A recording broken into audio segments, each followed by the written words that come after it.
agad. Di pa nangyayari, may balita ka na agad. Parang radyo na walang pahinga. Breaking news mo, ako ang bida. Hoy, chismosang kapitbahay, tigil-tigilan mo na yan. Buhay ko'y hindi teleserye para pag-usapan. Kung wala kang magawa, hanap ka ng ibang saya. Huwag mo kong gawing istorya sa bawat umaga. Hoy, chismosang kapitbahay, lakas mong mag-invento. Parang writer ng drama, ang daming eksena mo. Pero kahit anong sabi mo sa lahat ng tao, wala kang mapapala. Di ako matitinag sa'yo.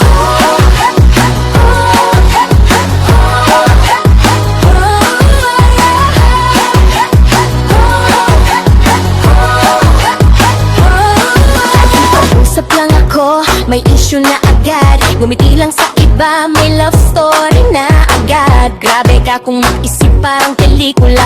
Kahit simpleng bagay, pinapalala mo pa. Lahat ng sikreto, gusto mong malaman. Pero sarili mong buhay, di mo maayos man lang. Nakatingin sa iba, nakalimutan ng sarili. Kaya chismis ang hobby mo, gabit tanghali. Oy, chismosang kapitbahay, tinitigilan ko na yan. Buhay ko'y hindi teleserye para pag-usapan. Kung wala kang magawa, hanap ka ng ibang saya. Huwag mo kong gawing istorya sa bawat umaga. Hoy, chismosang kapitbahay, lakas mong mag-invento. Parang writer ng drama, ang daming bangsena mo. Pero kahit anong sabi mo sa lahat ng tao, wala kang mapapala. Yo, marigas sa kanto, headline ako lagi. Kahit wala namang issue, ginagawan mo ng mali. Zoom in, zoom out, parang CCTV. Pero di mo makita, sarili mong mali. Scroll ka ng scroll, sa buhay ng iba. Pero sariling problema, tinatakasan mo na.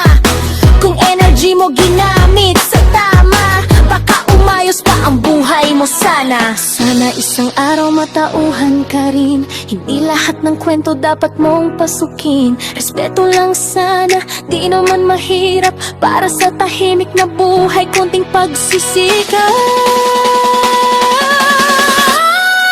Hoy, chismosang kapitbahay, pakinggan mo to. Hindi ako business sa palabas mo.